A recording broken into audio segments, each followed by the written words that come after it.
Welcome to Local Everywhere. I'm Cynthia Pooler. My guest today is Gregory Chaney, and he's here to talk about the Jump Film Festival.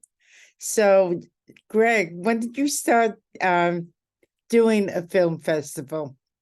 Okay, well, the Juneau Underground Motion Picture Society has been plugging along since 2002. So that's Wow. been a few years ago. Even though it doesn't sound that long ago to me, I still remember when 1984 was science fiction in the future. So yeah, 2002 is when we started. And let's see. Oh, we do two a year. And so until the pandemic, which was really a big problem for us. But so we've been doing it for about 22 years. We've had 37 festivals. Wow. Yeah. So, over the years, you've seen a lot of different movies, right? Lots of different stuff. Yeah. Yeah. Lots of different things. So it kind of got started with the advent of computer editing. Because when I was younger, my parents had a pretty negative view of home movies. Because back then it was all uh, digital. I mean, not digital. It was all film, like 8 millimeter film Right. and home movies that somebody would take a bunch of movies and then they would invite you over to their house and set up a screen and everybody'd sit around and watch it. But it was just kind of whatever they filmed. And most of the people were not filmmakers at all and they had no experience. So it was really boring. Mostly really, really boring. And so, and expensive because every time you bought film, you had to pay for the film. Then you had to, film something. Then you had to pay for developing and you just send it off for 2 weeks and wait till you get back and then watch it. And oh, it was out of focus or oh, it was underexposed or whatever. So I was never really interested in making movies myself until computer editing rolled around, and that really, really changed things. And that I didn't found the festival. Pat Race and Aaron Suring were kind of the two of the main founders, and but we all kind of this local community sort of started getting into making movies about the same time because suddenly you could edit them, and you weren't stuck with one roll of film or whatever you filmed. Um, the other great thing about digital editing is we could edit sound. And somebody had told me a while ago that you can sit and watch a movie that's a little grainy or out of focus or whatever if the sound is good. But if the and so the picture can be mediocre, but if the sound is good, people will watch it. If the sound is bad, doesn't matter what quality the picture is, people will get up and leave or say Is turn it that off. right? Yeah, so sound is a secret ingredient to film that a lot of people don't appreciate as much as others. I really like, I'm always listening to the soundtrack. What are they doing with the soundtrack? Because that to me is interesting. Um, but anyway, my main point was that the advent of computer editing allowed like the local community to start making content and showing it and getting creative. Now in retrospect we probably could have been doing it earlier if we were really clever and making good movies without editing, but that's really hard if you're not experienced. So it's a catch 22. How do you get the experience, if you don't, without going to film school or something? So anyway, yeah, that was it. That's where it started. So when you first started, Hmm. people would do it on a camera and then Yeah, put it in their computer and edit it right. on the computer. Yeah. And I didn't mention all of the other rules. The other rule for the Jump Society or Jump Festival, maximum length is 10 minutes. So that way they can put together a compilation. No, nothing longer than 10 minutes. And they've been pretty strict about that over the years. Um, and that there's no charge. Nobody gets charged for coming in. We never show it online. And the beauty of that is there's no copyright issues. Yeah, especially in the earlier days, online are very strict about copyright. A lot of people like to do spoofs or they'll use commercial music or who knows what. Um, but there's copyrighted content in the festival. But since we're not charging and we never show it online. Only the people that actually attend ever see it. And they never, people say, oh, can you put that online because I missed the festival? We're like, nope, you either have to attend or you don't get to see it, because that way we can put whatever we want. And it's a group of friends watching something together, and there's no money being made. So in a way, that's been a beautiful part of the recipe for the success of the Jump Festival. Nobody started it to make money. We've never made any money, so we're never disappointed about that. I watch so many people that work in content creation, and they get really disappointed if they're not making a good income. Mm-hmm. Yeah, that kills it. The other thing is, and this is really important, no competition. So anybody can submit a film. It can't be longer than 10 minutes. It won't be shown online, and there's no competition. So nobody is a winner, nobody's a loser. Everybody's just part of a festival.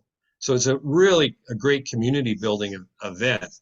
And I have been to a lot of film festivals myself, which are all competitions, and I've never talked to anyone that has something quite like that. And I don't think it would survive in a small town like we have. Our town is 30,000 people.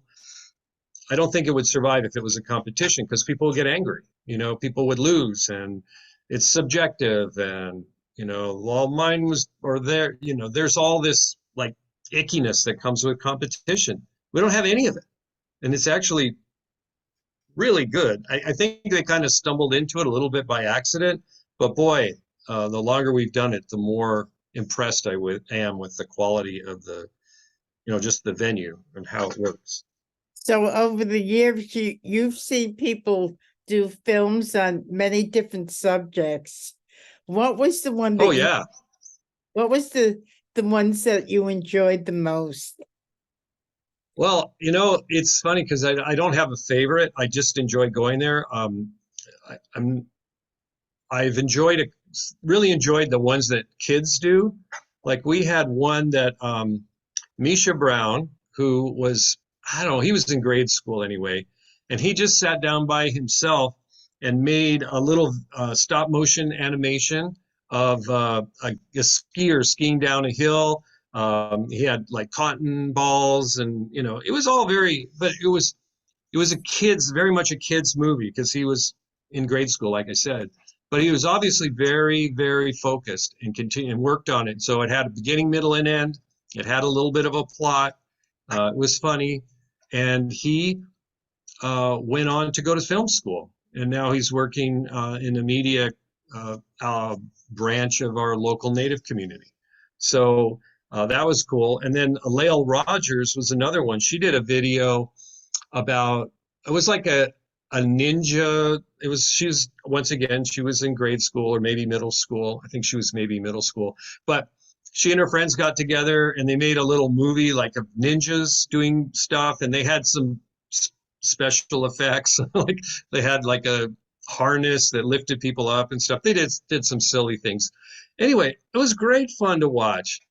And then she went on to film school and actually is working in the film industry now. So what a great launching pad, because the beautiful thing about that is, like I said, it's community. We have 4 to 5, sometimes 6, depends on, things have kind of gone up and down a little bit over time, showings. So the Jump Festival is usually a collection of local content, roughly an hour long, but it all depends on what they get submitted. And there'll be like a half-hour show, and the first half is usually G-rated, and then the second half is PG plus, I'll say. Not everything is PG, but there'll be some content in the second half that might not be suitable for young viewers. So at the beginning of the show, I'll give an announcement. If you have young children here, probably leave at intermission.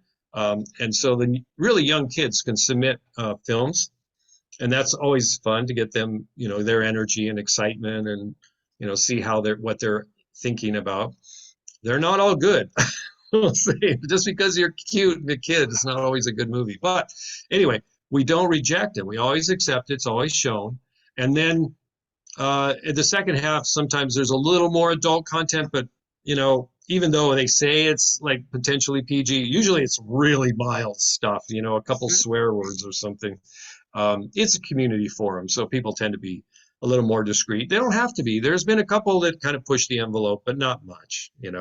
Um, and so the really great, some other great movies I've seen some people make little mini like mysteries or like I won't say Sherlock Holmes, but something like that, something with a theme. We've got lots of local musicians that have made like music videos. Uh, some of those are great. Some of them are, frankly, kind of boring. It just depends on your taste. I usually, when I watch it, I'm always like, there's a few that I'll think are pretty cool. We have beautiful landscape here. Juneau, Alaska is one of the most beautiful places on the planet. I'm a little biased, but I think it is. It's a great place to make movies if anyone wants to come and try it.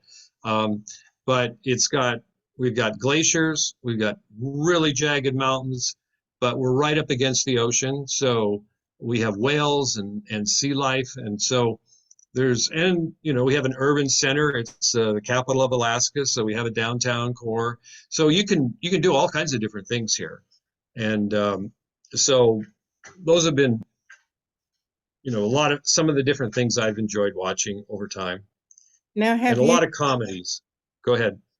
have you done a lot? Have your, I don't, what would be the proper word? Contestants, uh, people that Participants or people that submit. participate, Yeah, right? yeah. Have they done a lot, anything on the native people? Oh in yeah, yeah. Well, we Alaska? have a pretty large and active Native community here in Juneau, and there have been submissions from people in the Native community. Always welcome, always encouraged, and it's been, that's always, it's a treat to get something from the Native community. Obviously, film is not a traditional Native art form, but film is also a very broad art form. So you can bring all that, they have a great storytelling tradition, the local Tlingit people, great storytellers, amazing arts and crafts. I mean, I don't want to say it in a derisive way. I mean, it's really high quality coastal art here.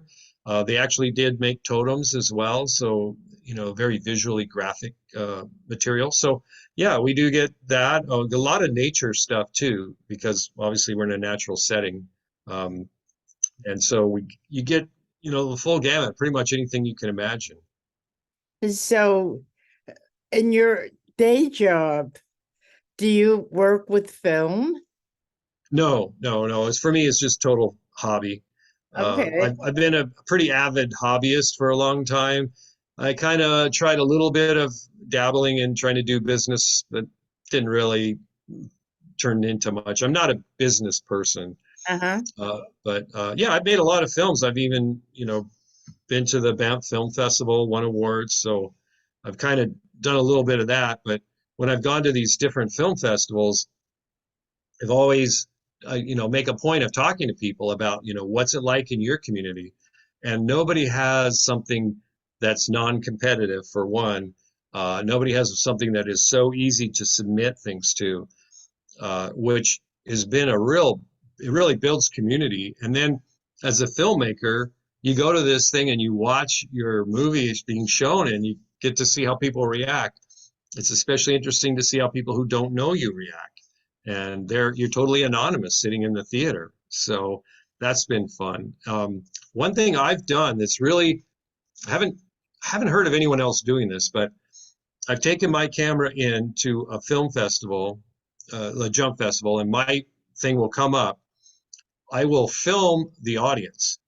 And I'll do that 5 times if we have 5 shows. And then take those 5 different episodes or 5 different showings and layer them on top of each other. So I'm filming the audience. And so then you can tell where usually these are comedies, where people laugh or where they don't laugh. And so now I've got 5 different audiences. It's not just one audience. And I can see, what's resonating and what's not working. And it's pretty cool. It's pretty fun because I'm just watching like the audio side of it. But I can, since it's the same film clip, I can line it all up and, it's in the same time. So it's great. It's a great educational tool as well. As you know, that when we were emailing back and forth, I live in New York. Yeah. So I have no idea what uh I want to use the word indigenous, but that's probably wrong. The No, native that's good. I think that'll work. nobody not many people in New York know what it's like for native people, how they live, what they do, and so Yeah, forth. it's true. So, that's one of the things that I'd like to do with my YouTube channel is Oh, wow. is Hmm. bring to life all of the creative abilities that people have and to tell what's really going on because there's so many segments of the population that nobody knows what that don't have a handle on, let's say, what you're doing, Hmm. you know Yeah. so I Well, think that's important. yeah. In Alaska, it's a very dynamic situation. We don't have reservations by and large in Alaska. It's complicated. I won't try to explain it, but the native people in Alaska are very empowered. Most of them have at least some ability to speak their native language. Some people are first language is their native language, and the second language is English. In some places, they're required to make the ballots in the native language for voting Mhm. as well as English. So it's not perfect, but it's much better than a lot of places in the United States. So, and the native people in Southeast, where we are, and the Tlingit people are very proud and well established, and uh, you know they've they've done okay compared to other places in the world or in the U.S. especially, but Mm. um, there's still work to be done. Always will be. So, Now, do you get a lot of submissions from native people? well, I would say we definitely get some. Usually get something every time, but it's probably closer to 10% of what gets submitted. Or Okay. um, I don't always know who's native, and a lot of times their submissions are just mainstream culture, so you wouldn't Uh, specifically say, "Oh, that was made by a native person." right. But yeah, we have a participation, but like I said, it's not a traditional art form, so it's not something that people think is like super important to do. Whereas there are many traditional art forms that they're very, careful to preserve and promote. Like they have dancing and singing and storytelling and lots of like physical art physical art forms that they make. So yeah. So I just think that since film is kind of a new thing, it's just not really part of their traditional culture, but it's definitely something they're embracing. So, with the advent of computers, with the Hmm. internet, do you see people doing more and more films that are streamed? Well, you mean in the thing about our festival is it's not streamed, so Right. it's not online. But I definitely see people learning from, online content and that sort of thing. And there are people here who do stream. I mean, most people do something like that. But the Jump Festival specifically doesn't do that so that we can show copyrighted material without getting in trouble. But once again, we don't charge anything. So Nobody's making there's, any money. so there's really no judges, right? No judges. Nope, none at all. The only judge is the person that takes the submissions in. If it's over 10 minutes, he won't take it. If it's really offensive, he'll probably say, I don't think this is really appropriate. But Um, yeah, there's no judgment in terms of, like it's not a contest. So it's great that way. So the people that go to the festival, do you see the same people over and over again? Yeah, I mean it's a community event, so we have our frequent people that come, but there's also always new people, and a lot of times if somebody makes a movie, then their friends will come, and their friends may not normally come. So we Right. get, kind of a blend that way. It's really good for getting attendance is have somebody make a movie and then their friends come, especially if it has a big cast, then you get a whole bunch of people. Yeah. Right, right. So is there a limit to the submissions? Not not really. We allow anything that's up to 10 minutes, but we really prefer them to be shorter because it's really painful to sit through a 10-minute movie that's boring. so we really try to keep people, if it's not very and when I say not good, that's very subjective. So some people in the audience might love it, some might not. But if it's 3 minutes, you can pretty much sit through anything that's 3 minutes long. But if it's 10 minutes long, oh my goodness. And also gives more people a chance to participate. So we have lots of shorter films. So we don't really weed much out. It's pretty, pretty good that way. Yeah.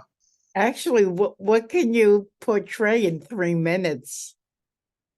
Lot. Look at an advertisement. Most advertisements are 30 seconds or one That's minute. true. So That's it's true. surprising if you can really get it down, you can do a lot in a short time. 5 minutes.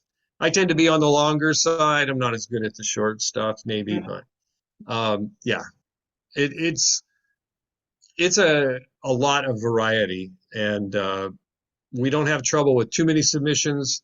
Sometimes you have to kind of beat the bushes a little bit to get a few more submissions in to fill out the festival, but uh, most mostly it just seems it's like organically it's worked. So if I ask you, how could people uh contact you? I mean, they could contact you through an email, but Yeah, really you have to be in Alaska to see yeah, what you guys do, right? yeah. Well, you got two choices. You can move to Juneau. That's great. That'll work. Or you can come to Juneau and film something and then submit it. That'll work. Okay. Um, or you can film something about Juneau, even if you don't live here, and submit it. And that'll probably work. But it's got to have a Juneau theme. So you don't have to live here to submit, but most people that submit do live here.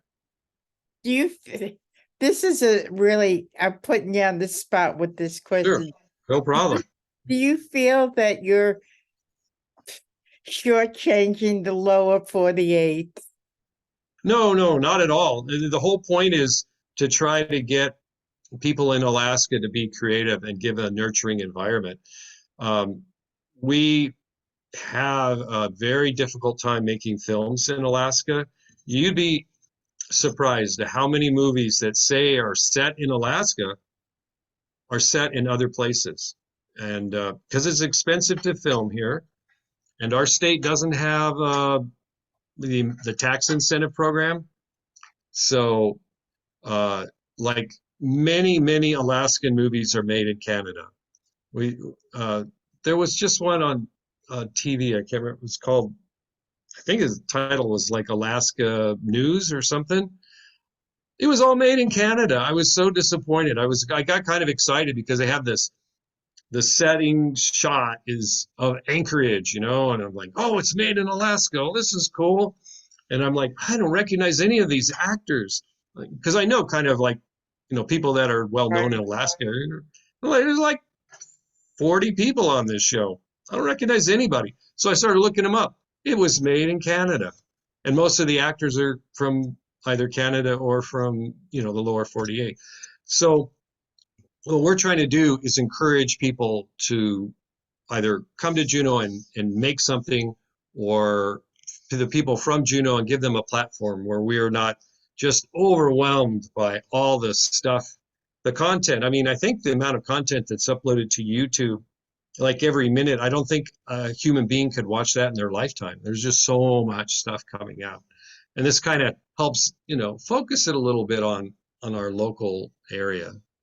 Uh, you just brought up an interesting point. Is a lot of the stuff that's done is put on YouTube?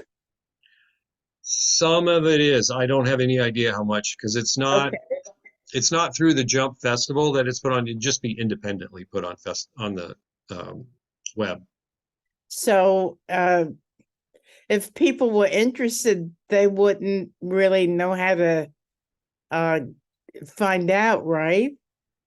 Well, you found us, so yeah, Right. you No, I just mean just go ahead. find the individual filmmakers. Oh yeah, it's tricky. Yeah, you might be able to find a list of them, but then you'd have to try to be a detective to track them down. Right, right, right. Yeah, So it sounds like, you really enjoy what you do, yeah, oh yeah, and yeah. you It's great and you fun you've been doing it for a while. since 2002. Do people ever come up to you and say, "Gee, you inspired me to do something creative"? Yeah, sometimes, but it's a whole community. So mostly it's people. It's not any one individual. It's like the whole event, and that's what it's like. Everybody lifting everybody up with a few hands can support somebody or inspire them, Mhm. and so that's really good. So for people listening, you've been Hmm. listening to Greg Gregory Paul Chaney. Uh, Yeah. um, and your final thoughts, what do you say about arts, creativity, and or what you're doing in Right. Okay. Well, the Jump Festival, our mission is to get people to be creative and collaborative, get together and work together to do something fun and unique. And I just gave you a short story. Sorry, I know you're trying to end the show, but I'll give you a quick short story. Before the pandemic, I made a film that it had spaces left in it. And it was a full film. It was a science fiction comedy, but then I had people from the audience when they showed up to the movie. I took them into our filming area and filmed them, put a costume on and filmed them, and just gave them a line. I didn't tell them what the context was. And so then everybody sat down and watched the rest of the festival. And then at the very end of the festival, I had put all those people in the movie, and then we showed a movie with with the audience members in the movie, and that was just really fun. I really enjoyed that I because bet those people loved it though, oh, right? they were so excited. Yeah, because they didn't expect it, first of all, because I didn't really want to advertise. I didn't know if it was going to work. Right. And then once we got them in there, they were they were just, it was really fun, especially little kids, and you give them this silly line and they say it, but they don't really know what's going on. They're wearing a silly costume. And then they watch it and they're like in the movie, they're like, they have a part, they have a Wow, line. wow. So yeah, that was fun. It was a lot of pressure to edit though. I was trying to like put all the different people in the right places, and then I had to render it, and I had these guys like tell me, okay, you got to start rendering now because we're going to be showing it. Okay, we need the film now because we're going to put it on. Well, that was fun. So you have been listening to Gregory Paul Chaney, Chaney, correct? That's right. And I'm Cynthia Pooler. This is Local Everywhere. So if you like this show, please subscribe to my YouTube channel. Greg, it was a pleasure talking to you. Yeah, it was fun talking to you. Thank you so much. Have a great evening. You too. Bye. Oh,